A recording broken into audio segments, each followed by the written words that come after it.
ونصلي على رسول الكريم أما بعد أعوذ بالله من الشيطان الرجيم من حمزه ونفخه ونفثه بسم الله الرحمن الرحيم قال الله تبارك وتعالى في كلامه المجيد والفرقان الحميد لقد من الله على المؤمنين إذ بعث فيهم رسولا من أنفسهم يتلو عليهم آياته ويزكيهم ويعلمهم الكتاب والحكمة وإن كانوا من قبل لفي ضلال مبين۔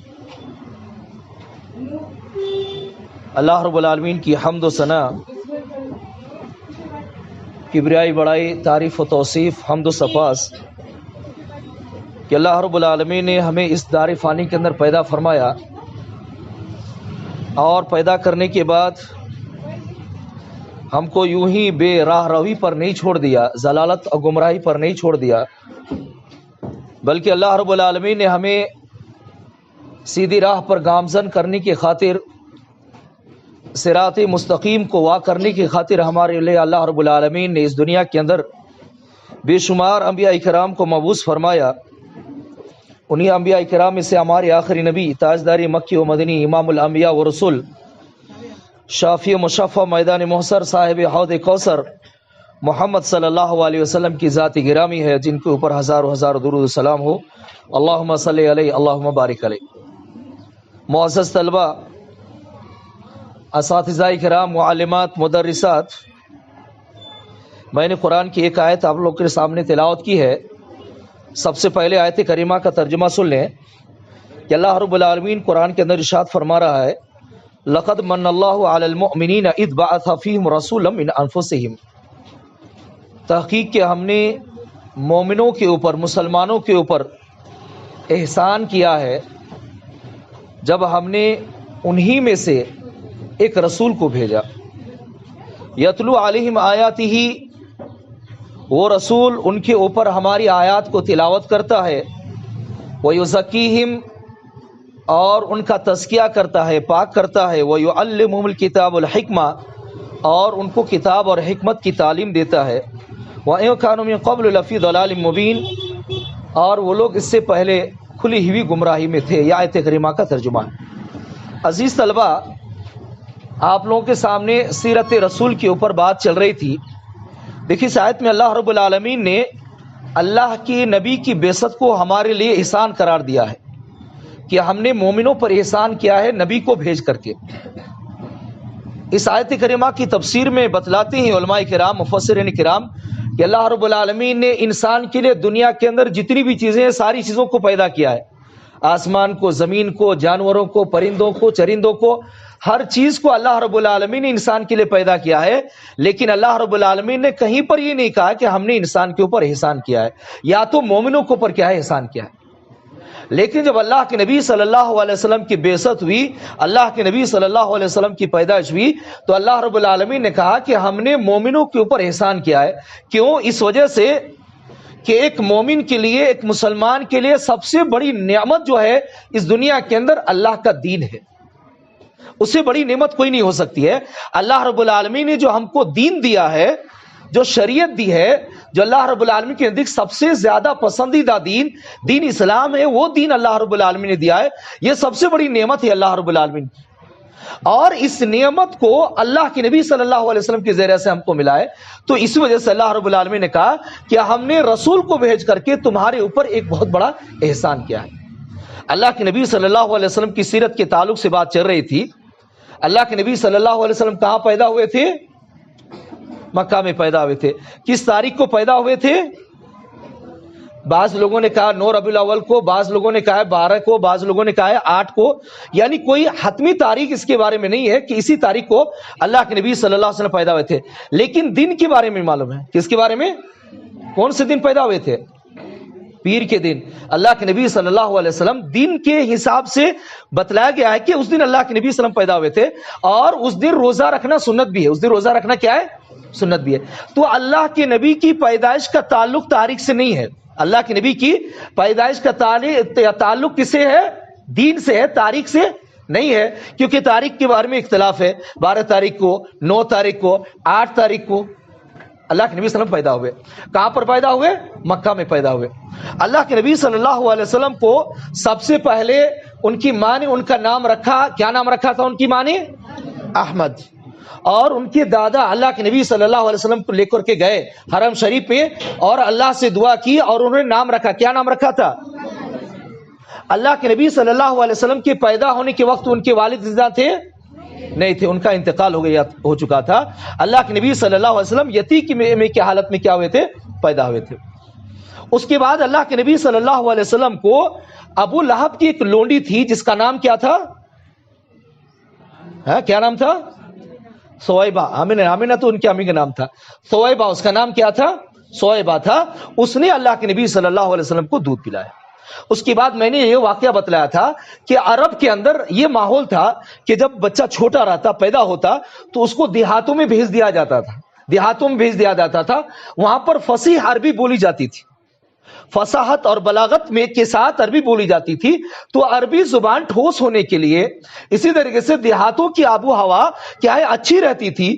تو آب و ہوا اچھی رہنے کی وجہ سے صحت اور تندرستی کے اندر متاثر ہوتا اور صحت اور تندرستی بڑھتی. اس وجہ سے لوگ کیا کرتے تھے؟ اپنے بچوں کو دیہات میں بھیج دیا کرتے تھے اور وہاں سے داعیہ آتی تھی، یعنی دودھ پلانے والی عورتیں آتی تھی اور لے کر کے جاتی تھی. تو اللہ کے نبی صلی اللہ علیہ وسلم کو کون لے کر کے گئی تھی؟ حلیمہ سعدیہ. ان کا نام کیا تھا؟ حلیمہ سعدیہ. حلیمہ کا واقعہ میں بیان کر رہا تھا کہ حلیمہ سعدیہ جب وہ اپنی قافلے کے ساتھ یعنی اپنی گاؤں بستی والوں کے ساتھ عورتوں کے ساتھ آ رہی تھی تو ان کے پاس ایک کمزور اونٹنی تھی، ایک کمزور گدی تھی، اس کے اوپر بیٹھ کر کے آ رہے تھے وہ. اور جو اونٹنی تھی دودھ نہیں دیتی تھی اور ان کے ساتھ میں اللہ کے نبی صلی اللہ علیہ وسلم کے ساتھ میں ایک بچہ تھا حلیمہ سے، جو چھوٹا بچہ تھا، رات بھر دودھ کے لیے بھوک پیاس سے روتا تھا. دیکھیے اللہ کے نبی صلی اللہ علیہ وسلم کی ذات ہمارے لیے رحمت بھی ہے اور برکت بھی ہے ہمارے لیے. اللہ کے نبی صلی اللہ علیہ وسلم کی ذات میں اللہ کے نبی صلی اللہ علیہ وسلم کو کوئی بھی عورت لینا پسند نہیں کر رہی تھی، کیونکہ اللہ کے نبی کیا تھے؟ یتیم تھے. اللہ کے نبی کیا تھے؟ یتیم تھے. تو ان عورتوں کو یہ آس لگی رہتی تھی کہ یتیم ہے کون پیسہ دے گا، اس وجہ سے کوئی اللہ کے نبی صلی اللہ علیہ وسلم کو لینے کے لیے تیار نہیں ہوئے. آخر میں حلیمہ نے کہا اپنے شوہر سے کہ ہم چلو اسی یتیم بچے کو اٹھا لیتے ہیں، اللہ رب العالمین نے چاہا تو اس کے ذریعے سے ہم کو برکت عطا فرمائے گا. چنانچہ حضرت حلیمہ سعدیہ اپنی زبان سے بیان کرتی ہے کہ میں نے محمد صلی اللہ علیہ وسلم کو اللہ کے نبی کو اٹھا لیا. جیسے ہی خیمے کے اندر لایا، اللہ کے نبی صلی اللہ علیہ وسلم کے ساتھ میں جو بچہ تھا ان کے ساتھ رات بھر روتا تھا. میرے سینے میں اتنا دودھ آیا کہ دونوں پیے، اللہ کے نبی صلی اللہ علیہ وسلم بھی پیے اور وہ بچہ بھی پیا اور دونوں آرام سے کیا ہو گئے؟ سو گئے. حضرت حلیمہ فرماتی ہیں اس سے پہلے کبھی بھی ہم لوگ ایک رات آرام سے سو نہیں پاتے تھے. ادھر ہمارے شوہر اٹنی کو دودھ دینے کے لیے گئے تو وہاں پر دیکھ رہے ہیں کہ اٹنی کا تھن بھرا ہوا ہے اور دودھ سے کیا ہے لبریز ہے. چنانچہ وہ دودھ کر کے لائے اور ہم دونوں میاں بیوی پی کر کے کیا ہے آرام سے سو گئے. میرے شوہر صبح ہوتی ہے، میرے شوہر کہتے ہیں اے حلیمہ قسم خدا کی تم نے ایک بابرکت روح عطا فرمائی ہے، ایک بابرکت روح تم نے لی ہے، اللہ رب العالمین اس کے ذریعے سے ہم کو برکت عطا فرمائے گا. اس کے بعد حضرت حلیمہ سعدیہ کہتی ہیں پھر ہم لوگ مکہ سے جانے لگے اپنے بستی کی طرف. تو جس گدی کے اوپر میں بیٹھ کر کے آئی تھی، جس کی وجہ سے سارے قافلے والے تنگ ہو چکے تھے، جو چل نہیں رہی تھی، تھوڑا سا چلتی تھک جاتی تھی، اب وہی گدی کے اوپر جیسے ہی میں سوار ہوئی بھاگنے لگی. کیا ہونے لگی؟ بھاگنے لگی. یہاں تک کہ میرے خاندان کی عورتیں کہنے لگی اے ابو زویب کی بیٹی ہمارے اوپر رحم فرما، تھوڑا آہستہ چل. چنانچہ اس کے بعد حلیمہ سعدیہ کہتی کہ ہم لوگ اپنے بستی میں چلے گئے، بنو سعد میں چلے گئے. وہاں پر فرماتی ہیں کہ بنو سعد کی جو بستی تھی، کھیڑا جو تھا، بالکل وہ بستی قحط زدہ تھی، یعنی وہاں پر پانی کا نام و نشان نہیں تھا اور ہماری بکریاں وہاں پر چرنے کے لیے جاتی تھی اور خالی پیٹ آتی تھی، دودھ وغیرہ نہیں ہوتا تھا ہمارے بکریوں سے. حضرت حلیمہ فرماتی ہیں کہ جب ہم لوگ اپنی بستی میں گئے، وہاں پر جانے کے بعد میری بکریاں چرنے کے لیے جانے لگیں تو پیٹ بھر کر کے چر کے آتی تھی اور بے شمار دودھ دیا کرتی تھی. ہم لوگ آرام سے زندگی گزارنے لگے.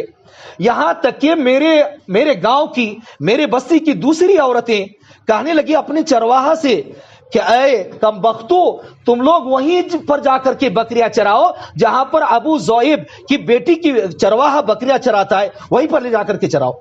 چنانچہ وہ لوگ کیا کر لگے، جہاں پر میری بکریاں چرتی تھی وہیں پر لے جا کر کے وہ لوگ بھی چرنے لگے. لیکن ان کی بکریوں کے پیٹ خالی رہتے تھے اور میرے بکریوں کے پیٹ بھر کر کے آتے تھے. یعنی اللہ کے نبی صلی اللہ علیہ وسلم کو اخذ کرنے کے بعد، اللہ کے نبی صلی اللہ علیہ وسلم کو لینے کے بعد دیکھیے اس کی زندگی میں کتنی برکت آ رہی ہے، کتنی اللہ رب العالمین کی رحمت پیدا ہو رہی ہے. چنانچہ حضرت حلیمہ سعدیہ فرماتی ہیں کہ اس طریقے سے اللہ کے نبی صلی اللہ علیہ وسلم کی وجہ سے بے شمار برکتیں ہمارے پاس آئیں اور ہم لوگ آسودہ حال ہو کر کے رہنے لگے. یہاں تک کہ اللہ کے نبی صلی اللہ علیہ وسلم کی عمر کتنے سال ہو گئی؟ 2 سال ہو گئی. اس کے بعد میں نے اللہ کے نبی صلی اللہ علیہ وسلم کا دودھ کیا کر دیا؟ چھڑوا دیا. تو 2 سال تک مدت رضاعت ہے. 2 سال کے بعد دودھ کیا ہے؟ بچوں کو چھڑا دینا چاہیے. یہ کیا ہے؟ سنت طریقہ ہے. تو اللہ کے نبی صلی اللہ علیہ وسلم کو دودھ چھڑا دیا گیا. اس کے بعد حضرت حلیمہ سعدیہ فرماتی ہیں کہ دوسرے بچے کے مقابلے میں اللہ کے نبی صلی اللہ علیہ وسلم زیادہ بڑے ہو رہے تھے اور تندرست بھی تھی اللہ کے نبی صلی اللہ علیہ وسلم. چنانچہ حضرت حلیمہ سعدیہ کہتی ہیں کہ 2 سال تک رہنا تھا, اس کے بعد پھر واپس کرنا تھا ان کی امی کے پاس. میں اللہ کے نبی صلی اللہ علیہ وسلم کو لے کر کے مکہ آئی, لیکن مکے میں اس وقت کچھ وبا پھیلی ہوئی تھی, کچھ بیماری پھیلی ہوئی تھی, اور انہوں نے حلیمہ سعدیہ کی یہ خواہش تھی کہ اللہ کے نبی اور کچھ سال میرے پاس رہیں. ان کی بھی یہ خواہش تھی. چنانچہ انہوں نے ان کی ماں سے بات کی کہ آمینہ, ہم اس بچی کو اور رکھنا چاہتے ہیں اور یہاں پر تو وبا پھیلا ہوا ہے, ہو سکتا ہے اس کو نقصان ہو, اللہ کے نبی کو غضب پہنچے, نقصان پہنچے, تو میں ان کو لے جانا چاہتی ہوں. چنانچہ حضرت آمینہ کیا ہو گئی؟ تیار ہو گئی, اور انہوں نے حلیمہ سعدیہ کے ساتھ کیا ہے؟ اللہ کے نبی صلی اللہ علیہ وسلم کو بھیج دیا. تو اس طریقے سے مدت رضاعت ختم ہونے کے بعد بھی اللہ کے نبی صلی اللہ علیہ وسلم 4 سال تک حضرت حلیمہ سعدیہ کے یہاں پر رہے. اللہ کے نبی صلی اللہ علیہ وسلم, ایک واقعہ ہوا 4 سال میں. جب اللہ کے نبی صلی اللہ علیہ وسلم کی عمر 4 سال کی تھی تو ایک واقعہ, بڑا واقعہ ہوا. اللہ کے نبی صلی اللہ علیہ وسلم حلیمہ سعدیہ کے پاس جو بچے تھے, اور خاص کر کے ایک بچی شیمہ کر کے نام تھا, اس بچی کی گود میں اللہ کے نبی صلی اللہ علیہ وسلم بہت زیادہ کھیلا کرتے تھے, اور وہ بچی اللہ کے نبی صلی اللہ علیہ وسلم کو بہت زیادہ لاڈ و پیار سے رکھا کرتی تھی اور کھلایا کرتی تھی. اللہ کے نبی صلی اللہ علیہ وسلم حلیمہ سعدیہ کے بچے بکریاں چرانے جاتے یا تو غلام جاتے, تو اللہ کے نبی صلی اللہ علیہ وسلم بھی ان کے ساتھ چلے جاتے اور ان کے ساتھ کھیلتے. اللہ کے نبی صلی اللہ علیہ وسلم. ایک مرتبہ ایسا ہوا کہ جب اللہ کے نبی صلی اللہ علیہ وسلم کی عمر 4 سال, بعض لوگوں نے کہا ہے, بعض مفسرین نے کہا ہے 5 سال, جب اللہ کے نبی صلی اللہ علیہ وسلم کی عمر ہوئی تو ایک واقعہ ہوا. حضرت جبرائیل امین آئے, اللہ کے نبی صلی اللہ علیہ وسلم کھیل رہے تھے بچوں میں, اور اللہ کے نبی صلی اللہ علیہ وسلم کو پکڑے اور اللہ کے نبی صلی اللہ علیہ وسلم کو زمین پر پٹک دیے. کیا کیا؟ اللہ کے نبی صلی اللہ علیہ وسلم کو زمین پر پٹک دیے اور اللہ کے نبی کا سینے کو چیر دیے اور دل کا ایک حصہ نکالے. اللہ کے نبی صلی اللہ علیہ وسلم کے دل سے ایک حصہ نکالے, اور حضرت جبرائیل امین نے اس روایت کو, مسلم شریف کی روایت ہے اور صحیح روایت ہے, انس رضی اللہ عنہ بیان فرماتے ہیں کہ اللہ کے نبی صلی اللہ علیہ وسلم کے اس دل کے ایک حصے نکالے اور جبرائیل امین نے بتلایا یہ تمہارے دل کے اندر شیطان کا حصہ تھا. ہر انسان کے پاس, ہمارے دل میں ایک شیطان کا حصہ ہوتا ہے. ہر انسان کے پاس ایک شیطان ہوتا ہے, اس کو بہکانے کے لیے, اس کو ورگلانے کے لیے, اس کو سیدھے راستے سے بھٹکانے کے لیے, دین اسلام سے اس کو ہٹانے کے لیے. شیطان کا صرف وہی کام ہے کہ کس طریقے سے ہم انسان کو دین سے الگ کریں, کس طریقے سے ہم انسان کو توحید سے الگ کریں, کس طریقے سے ایک انسان کو دین سے ہم بیزار کریں, کیسے ایک انسان کو گناہ کی طرف راغب کریں, کیسے ایک انسان کو گناہ کی طرف لے کر کے جائیں. وہ شیطان کا کام ہے. اللہ کے نبی صلی اللہ علیہ وسلم کے سینے کو چاک کیا گیا, جبرائیل امین چاک کیے اور اس حصے کو کیا ہے, شیطان کے حصے کو ہٹائے اور اللہ کے نبی کے دل کو زمزم کے پانی سے دھوئے. جب بچے وہاں کھیل رہے تھے اللہ کے نبی صلی اللہ علیہ وسلم کے ساتھ, وہ بچے دوڑتے ہوئے ان کے گھر آئے اور ان کی ماں سے حلیمہ سعدیہ سے کہا کہ تمہارے بچے کو مار دیا گیا, تمہارے بچے کو قتل کر دیا گیا. چنانچہ ان کے گھر والے اللہ کے نبی صلی اللہ علیہ وسلم کے جو رضائی ماں تھے اور ان کے باپ وغیرہ تھے, پورے دوڑ کر کے آئے. تو اللہ کے نبی صلی اللہ علیہ وسلم ایک کونے میں بیٹھ کر کے, پتھر میں ٹیک لگا کر کے بیٹھ کر کے اللہ کے نبی صلی اللہ علیہ وسلم کیا کر رہے ہیں؟ ہانپ رہے ہیں. اللہ کے نبی صلی اللہ علیہ وسلم ہانپ رہے ہیں, ڈر سے کیا کر رہے ہیں؟ ہانپ رہے ہیں. اس کے بعد حلیمہ سعدیہ کو کیا ہوا؟ ڈر پیدا ہوا کہ کہیں ایسا نہ ہو کہ اس بچے کو نقصان پہنچے. چنانچہ اللہ کے نبی صلی اللہ علیہ وسلم کو لیے اور مکہ میں لا کر کے آمینہ کے پاس چھوڑ دیے. اس وقت اللہ کے نبی صلی اللہ علیہ وسلم کی عمر کتنی تھی؟ 4 سال کی عمر تھی.